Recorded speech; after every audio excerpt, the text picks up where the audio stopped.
you want to sit back, but I just wanted to clarify the story. You didn't have it right. It's not that I didn't have it right. I didn't tell it like exactly like how you would tell it. For all you husbands out there, y'all know what I'm talking about. When the wife just interrupts you and just say, "You telling it wrong. Shut up. Shh. Let me finish." And the wives are usually right. Yeah, you are. You are usually right. I'm so glad you're making your money now. All right, so when Tanya was moving out of the house, and what I did was I got a crew to come in, and I said, "This lady was so awesome to you. You leave her house the way she gave it to you." I didn't even know her. Didn't know her, nothing about her, but guess what? It was the right thing to do.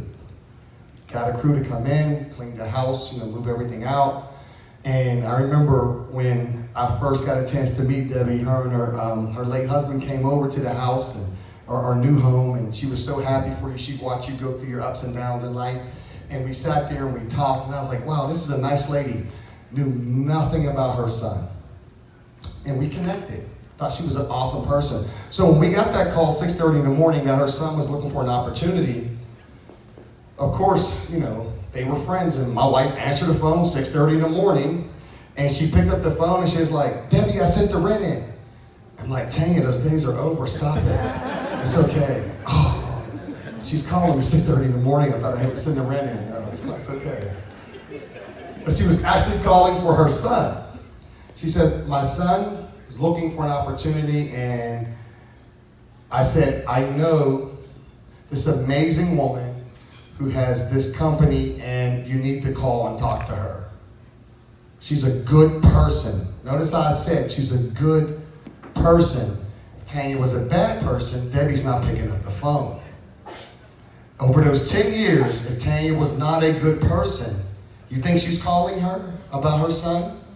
She's going to keep her son as far away from Tanya as possible. She's not a good person.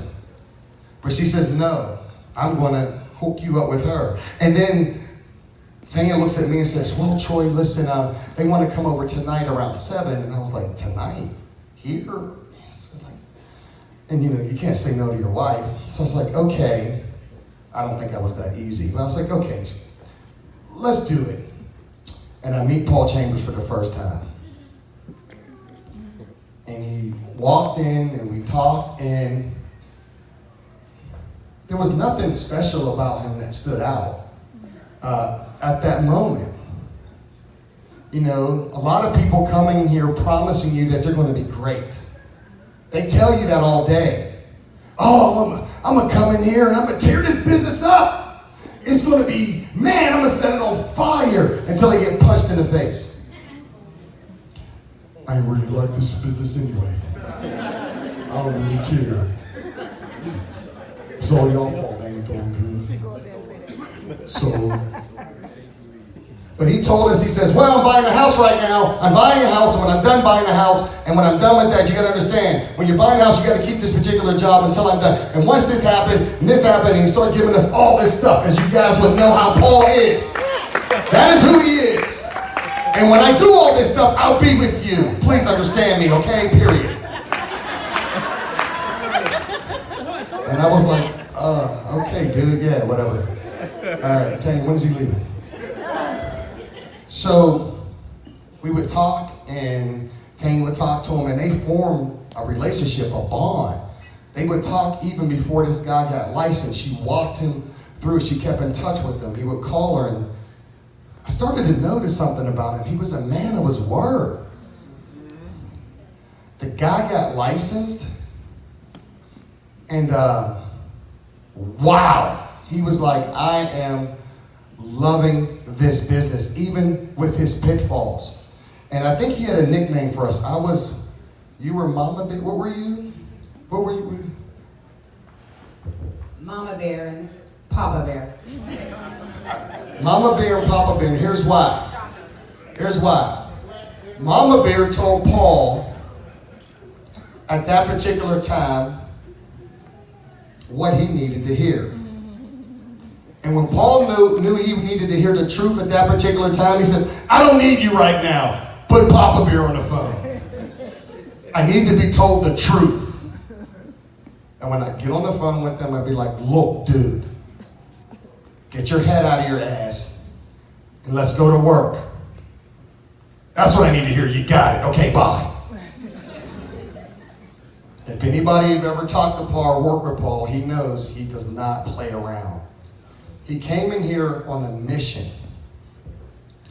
And his goal was to get a 6-figure ring. He's only been here about 18 months. That's it. I know it seems like he's been here forever. Paul started to reach out to people he knew he could help him with his business. He reached up. He talked to the right people. He says, listen, I'll help anybody, but I'm only going to entertain the people that I know that can help me because I'm watching what they do. I'm not connecting myself with any negativity, and I'm going to work this business to the fullest. I'm going to kick butt in this thing. In the beginning, he struggled. That's part of the process. Hello? That's part of the process. You're going to go through it. You're going to be tested.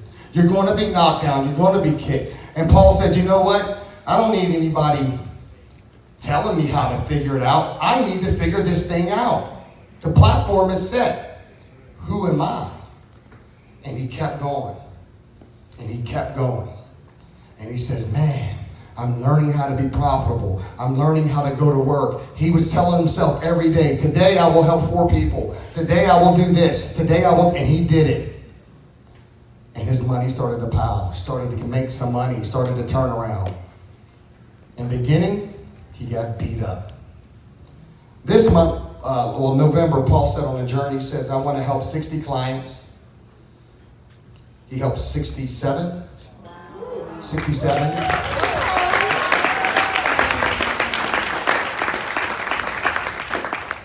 Paul's goal was to hire 10 people, contract 10 people. I don't know how close you came. How close did you come? You got 6. Hired 6, so 4 short, loser. You got work to do. But something happened to whereas he was on a run to whereas he was running to be the #1 agent in the country. Kicking butt, man. Through the whole entire month, this guy was leading to be the #1 agent in the country. And, you know, just how this business works, we know some young lady reached up and snatched it from him. A woman took it. Hey, it's called cleavage. She took it from him. She reached up and she took that #1 spot from him. And what I love about Paul, it wasn't a so what. He was pissed. I think he needs a new cell phone. Because he has that hunger, that desire in him to want to win. And I love that about him. There's nothing wrong with that. But you know what's cool about our business? You got an opportunity to do it again. But you may not have gotten #1 in the country, but you did get #1 with TMG. Congratulations, Paul. I want to give you this wonderful trophy. $38,000. $38,306. Great job, Paul. You don't deserve this here. This is all for you for putting up with his nonsense. Poor child. Oh my goodness. Man, she needs a doctor. Oh my goodness. But what I love about Paul, he's definitely about his family. And, you know, he's definitely his father's son. You know, he told his dad that he was going to kick butt in his business, and he's definitely keeping his promise. Paul, we are so proud of you, man, that you come in here, not only keep your promise to your father, but to all of us. You keep helping everyone. And the ones who want to be successful, they love you. The ones who don't, they can't stand you. Because you tell them like it is. You will call them a loser to their face. No. And beat them up. Paul Chambers, everybody. Come on up here, Paul.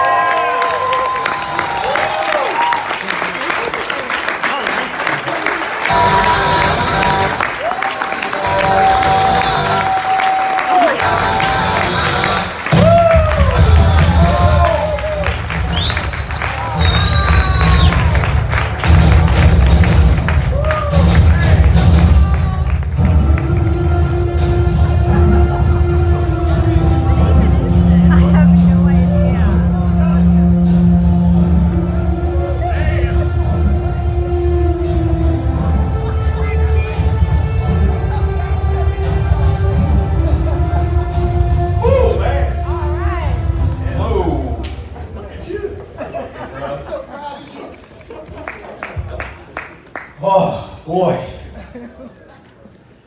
Thank you, everybody. Good night. Always walking around. It's a lot of height. Wow. Holy cow, man, these things are heavy, huh? All right, huh? Yeah. Woo, good evening. Oh, you got me, dude. I was trying to get... You got me. Wow. Where to start, man? You know, one of the things I remember vividly from last year before we did this was Troy had asked everybody in the room who wanted to be up here next year. And he asked everybody who was serious and sincere about wanting to be here next year to stand up. If you haven't been here yet but you want to get here, stand up. So can we do that again? Can we do that again? If this is where you want to be next year and you're not here yet, there you go, Cece. If this is if you're going to be up here next year, stand up. There we go. Looking good, Tish. I know. Nice. Awesome. So, I thought this was my moment. It's our moment. It's our moment. See what he just did for you? Stand up and believe it. Stand up and really, you haven't sat down yet, Tish. That's right. Stand up and believe it. Don't just make us feel good. You got to believe this in your heart.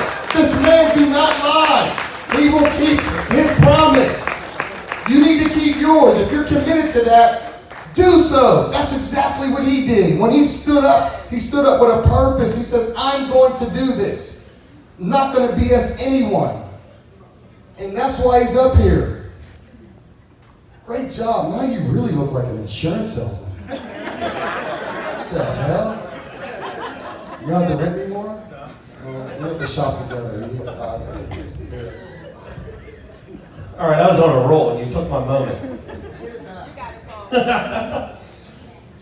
But I say that because I stood up that night and I knew, I didn't have a doubt in my mind. I knew without a shadow of a doubt that I would be here.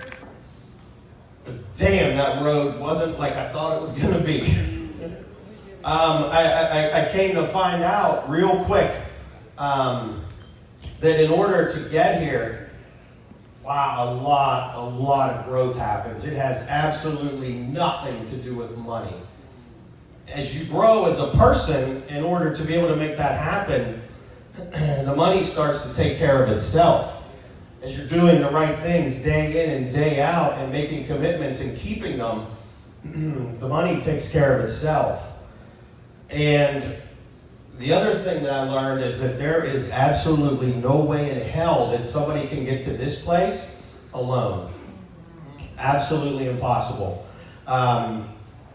So my journey to here involves so many other people, and that's what I really want to talk about for two reasons. First of all, because it means a lot to me that these individuals know what a strong impact they've had on my life,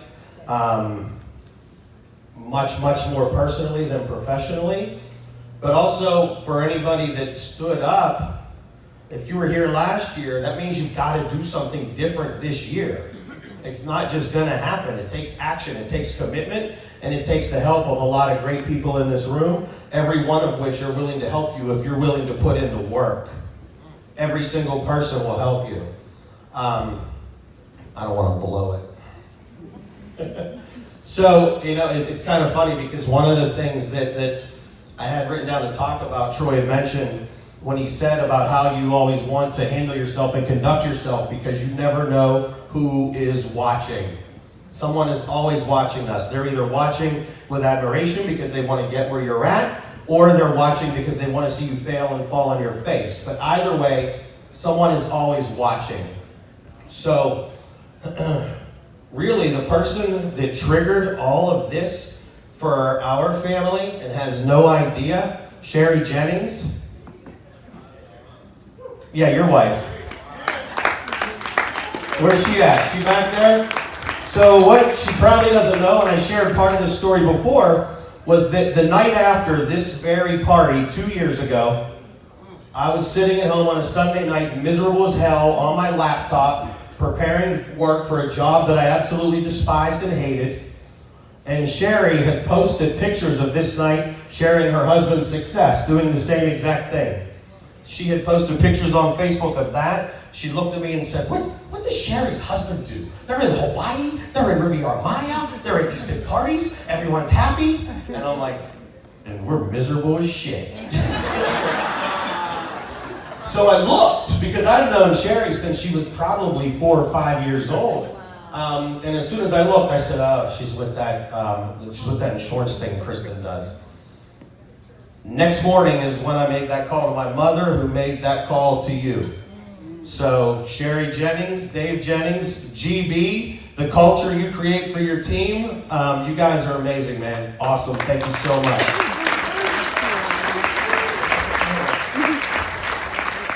Whew. So then we get the insurance license. Oh boy. That waiting period from when we sent the contract to when we got the contract, how was those few days? I drove her freaking crazy. What can I do now? What can I do now? Another story I've told before, but I will tell until the end of time because it means so much. She's going through a list of people, right, to call. I called Dave. He didn't want to help me. He was like, just do that EDM stuff you learned before. You'll be fine. I said, all right, thanks. I called Kristen. She was like, I'm already on the road. I said, okay, great. She gives me Raheem L's phone number. I call Raheem, probably 8 o'clock in the morning. A number he has never seen before, someone he has no idea who that person is. And he answered the call. And I'm like, hey Raheem, my name's Paul. You know? And he was like, dude, I got you. I'm about to board a plane to go see my kid in Atlanta, who I believe he had an accident or he was recovering. He said, I got you. I'm gonna have my wife send you a presentation. You can listen to it. There'll be an audio and a printout. I was like, all right, man, thanks. He hung up the phone. But then it hit me. I had come from such a toxic environment where people didn't give a crap about you, let alone take the time to answer your call when you're going to do something like that. And this guy was still thinking about other people. Man, bro. That then led me, obviously, to meeting both him and his wife, Chrissy. Raheem and Chrissy, you're two of the most amazing individuals I've ever met in my entire life.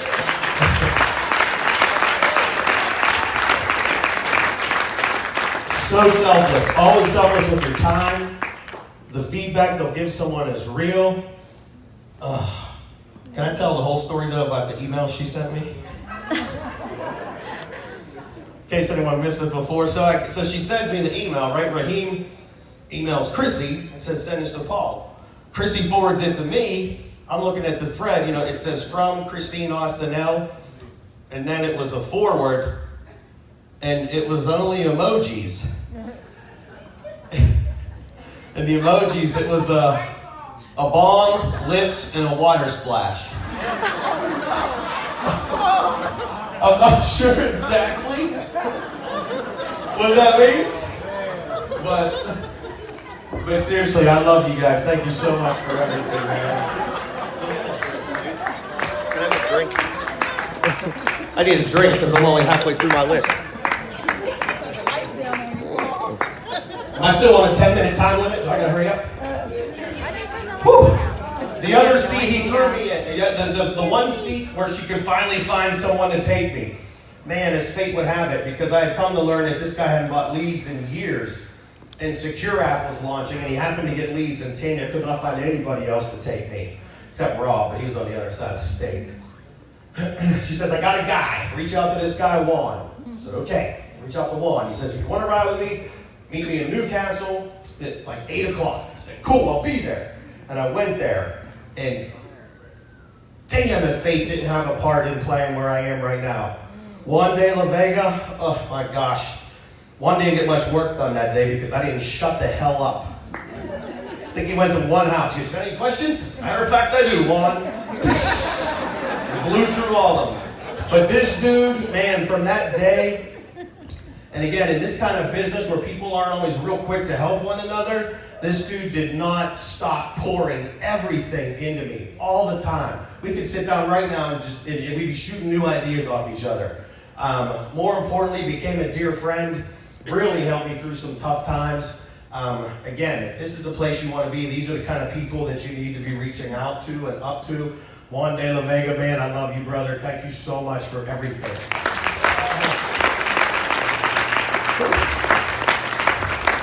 My man, Rob Williams.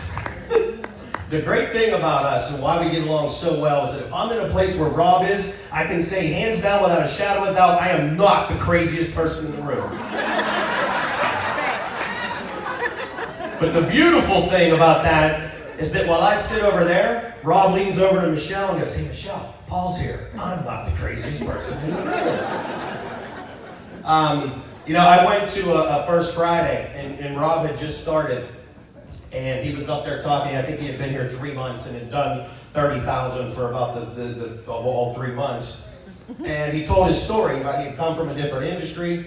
And really it was all about believing in yourself, focus, and hard work. Go to work. That's all the dude did. And from that point on, I said to myself, I can do this. That's when I really started believing in myself, because Rob and I are sort of built the same, right? But he just had a passion and a belief in himself. You know, one of the things that bothers me that you do all the time though, bro, is that you'll say people reach out to you to help and everything else, and you're always real quick to say, "Hey, I'm nothing special." You're wrong, man. You are special. Thank you so much for everything.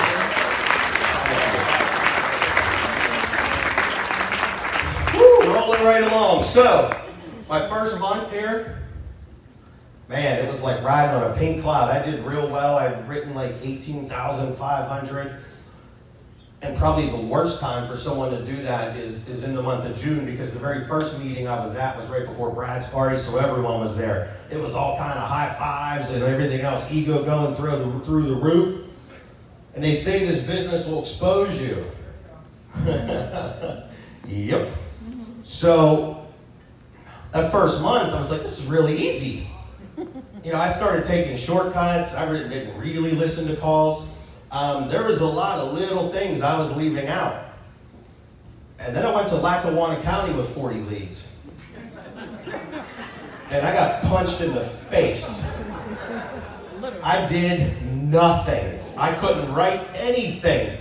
Justin came and stayed with me for a day. He left. I was like crying. I'm calling to you. "Oh, I'm sick. What should I do?" It's like, it sucks, man. You know, I call home like, the business sucks, the lead sucks, Lackawanna sucks, everything sucks. I sucked. That's what I found out. It wasn't any of that. It was me. I sucked. And what changed that for me, they talk about the calls, how sometimes you need the calls, sometimes the calls need you. Whew, man, I don't know what led me to listen and pay attention that day. But the guy hosting that call that day said something that immediately changed my life, changed everything about my life. That man was Ty Scott. And, boy, the things that I've been able to grow and do because of what this guy said that day, but not only said, because of what he does, because he lives it. He said, the great secret to successful living is learning to decrease the amount of air within you while increasing the truth. As you become more truthful in your day-to-day activities, the blessings in life and in business will start to chase you down. And I said, whoa. I said, oh, maybe I better listen to that Secrets of a Millionaire Mind thing more than once.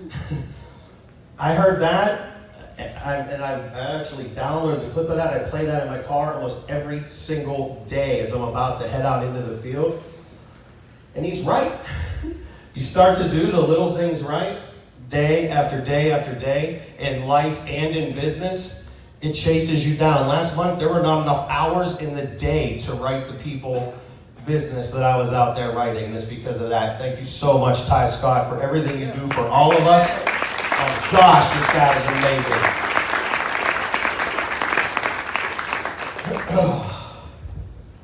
I was really rolling without my list. Hold on, now I'm slipping. I started feeling it. Oh boy, okay. We're getting there. We're getting down to the emotional parts now. Hold on, Juan.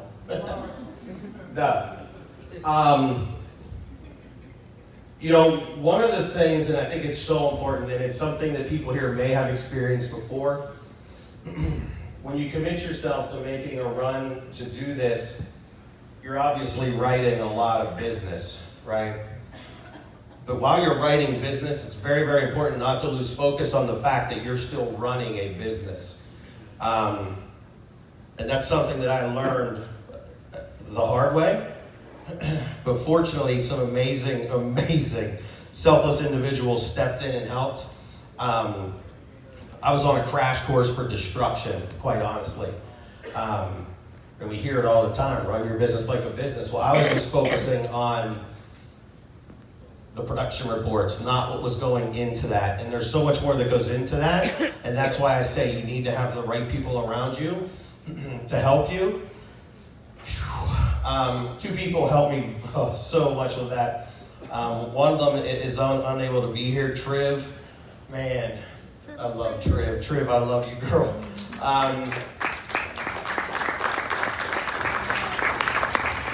She saw a crash course that I was on, and between her and the rest of my therapy team in Philadelphia, Aisha, they will tell you what's up. In fact, if you want to seriously be held accountable and put yourself in check, surround yourself with some very intelligent, independent black women in Philadelphia, because they will put you in check. And they did that. And they did that. Yeah, see? That timing was They know. on point. She gonna push the button. Hey, the show's up here. Oh, sorry. No. Man, these ladies gave me some hardcore advice about myself and what I was doing. Beautiful thing was, at that point, I could have done one of two things. I could have said, screw them, who are they? They don't know me, and gone the other way. Or I can listen to the successful people. I chose to listen to the successful people, which led me to Cheryl De La Vega, the much more intelligent and better looking of the pair. This girl, my gosh, is a genius, an absolute genius when it comes to this business. Anybody who is sincere about working the business and wants to make sure that you are profitable to the highest limit, I beg you, do not waste her time. But if you are serious and committed about it, she is an absolute genius. I love you so much. Thank you for everything. This thing was crashed and burned without you. Thank you so much. I'm almost done. Hold on, I need some water for the next one. Neil wants to party. I gotta hurry up. He's trying to get out there and dance to Anaconda. No? Right? Anaconda, go! What you got much back? Actually, before I even get to the emotional one, I'm so glad you guys are here. You know, Patrick and Neil, thank you so much. Opening up your doors to us for those retreats in Florida. Oh, man. In April and in October, let me tell you, if that's something you have the opportunity to do not, under any circumstances, miss that. Thank you guys so much for that. I have built so many relationships. Those trips have changed my life. And I thank you so, so much. Jordan Mikes made the trip up in Florida. My dude, man. I learned so much from this dude. You talk about the power of believing in yourself. Talk to him, and you will believe in yourself if this is what you want. Thank you so much, my brother. Oh, boy, okay. We're getting down there now. So if it were mid to late 80s and into the 90s, and someone asked who's the best basketball player in the world, you'd only get two answers. Michael Jordan or besides Michael Jordan. If you asked who the best golfer is into the 90s and 2000s, you would get two answers. You mean Tiger Woods or besides Tiger Woods? If you ask anyone in the country who's the best insurance agent, who's the best at what we do, you get two answers: Hassan Graham or besides Hassan Graham. Where is Hassan Graham? Where'd he go? Driving out. Is he out running business? I learned so much from Hassan, and absolutely none of it had to do with insurance. You know, they talk about all the time, eliminate distractions, eliminate distractions. That's not always possible.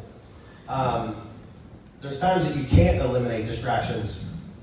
Hassan taught me how to recognize distractions, how to manage distractions, how to prioritize distractions against what it is that I'm trying to do. Going through some stuff while I was working, particularly over the last few months, I talked to Hassan more and more. And man, the way that dude, his mind works, the mindset, and an absolutely amazing individual. And I told him, I shared this at my father's funeral. One of the ways that I was able to work and deal with that, you know, a lot of people know Hassan tragically lost his brother last summer. And he came to his first meeting after that and had the strength and courage to go up and talk to everybody. And he talked about the power of free will, right? How it can be one of life's greatest blessings and greatest curses. How we have the free will to make the decisions that we make every single day. Over 1,500 a day. We decide whether or not we want to go to work. We decide whether or not we want to keep working after a door gets slammed in our face. We decide if we want to go to the next house when the rain starts. We make a decision to do all of that. And I was able to get through a lot of days, and especially very difficult days, because of the things I learned from Hassan. So I may be in the men's room or something else, but... He's listening, he's not here. Oh, great. But so much of that I was able to learn from Hassan, selflessly putting himself out there. So again, these are things that are given to everybody. If this is where you want to be next year, I urge you to take them and take the action and do it. So thank you, Hassan.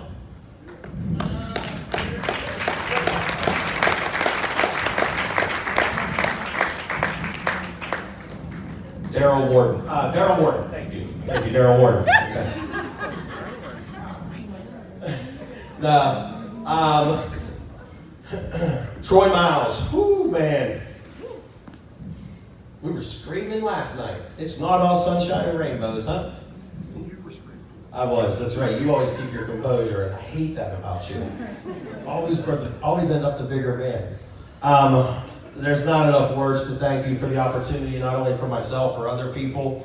One of the things I admire most about you, and it's something that I had always wanted at previous opportunities, is the fact that you're a visionary leader, that you will let us go out. If we have a vision, if we have an idea, you let us go out and act on it. Man, thank you so much for everything that you do for all of us. Thank you so much.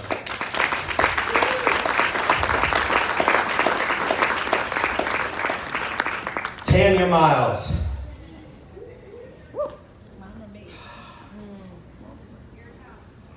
Shut up. Oh my gosh. Outside my family, I've never, ever had someone believe in me like you believe in me. Every time that I want to throw it in and give up and quit, you always have the right things to say. Gosh. It's so consistent. You never waver.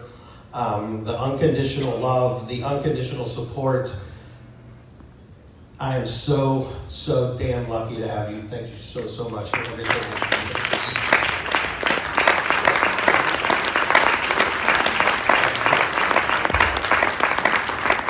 do. My wife, contrary to what some of you may think, being married to me is not easy. It's not. It's not all just a picnic. Cheryl, I know, you think it's just a picnic and smooth sailing for Jenny Chambers. It is not easy. You know, it's funny, I remember Just a quick story, then I'll wrap up. I know we got dancing and stuff to do. But that day I rode out with Juan, and he's telling me how his wife, how they're business partners. And I said, man, how do you guys all work with your wives? I said, my wife had to work like one day a month in the city with me, and she would carpool with me, and that day sucked. It was the absolute worst day of my entire week.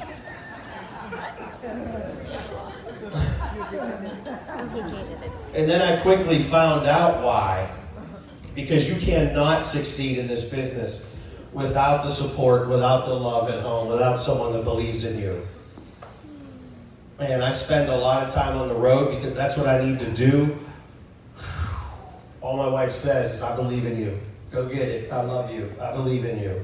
Never, when are you coming home? Are you done yet? None of that. Every time a trip gets planned, she's packing 4 days of meals. Thank you for that, Justin. Thank you for that little trick. See? As soon as I say I'm going away, though, what do you want for dinner? She's packing meals. She's making sandwiches. She does everything to support this business. None of it, absolutely none of it would work without her. Jenny, thank you so much. I love you so much.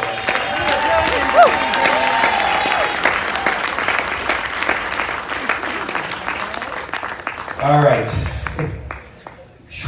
Last. So, as a lot of you know, throughout my time here, I dealt with my father. My father was quite ill over the course of the last 3 months. He was in the hospital 4 more times than he was out. And all he would ever say to me, you know, obviously we were concerned about leaving, but all he would ever say to me is, go take care of your family and go be great. That's all he ever said. I don't know how many times where I would get a text message from my mom saying, give me a call when you get off the turnpike. I want to know that you made it home safe. Well, what I later came to learn was that what that really meant was, call me when you get off the turnpike because I need to tell you your dad's back in the hospital. I don't know how many times that happened. And one of the other things Hassan talked about was why factors. And something that I learned from him about, it's not just about setting goals, it's about committing to something. And, you know, one of the great things about this business is, you know, we see so much money and cars and houses and all of that. And you can do one of two things about that. If you don't have it and you want to get it, you can either be pissed off and resentful, or you can look at that as motivation. Because with the way it's set up, we can all get it. I choose to look at it as motivation. And Hassan would, you know, show a picture in his house, and he had all of those trophies, you know, lined up that he had won last year. He had so many, it was set up like bowling pins, actually. And I kept saying, I will get that, I will get that, I will get that. And one of the last days I spent with my dad, we talked about that, and I told him, I will get that. And he said, I know you will, go be great. And it was on that day that I said nothing, absolutely nothing on this planet would stop that in November. And I took that with me into every single house I went into. And out of those 67 deals that got written, there was only 2 houses where I didn't help somebody, because I found out with him passing just how amazing this great company that we work for is. And that came through. So he believed in me from the start. So in addition to my wife and him, there was also my mother who believed in me. Never did they ever doubt what we do here. Never did they say, hey, you know, you might want to do something else. Never. So, can I have that? Damn, those are heavy. So as bad as I wanted to start a collection of these on my mantle at home, I'd much rather it be on your mantle. Get up, Deborah Freeman. It's heavy.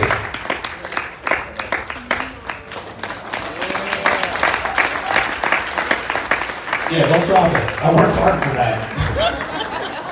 Whew. All right, I'm out now. That's all I got. All right, did I go over my time limit? Yes. Can we party? Again, thanks everybody. Thank you so much. Thank you.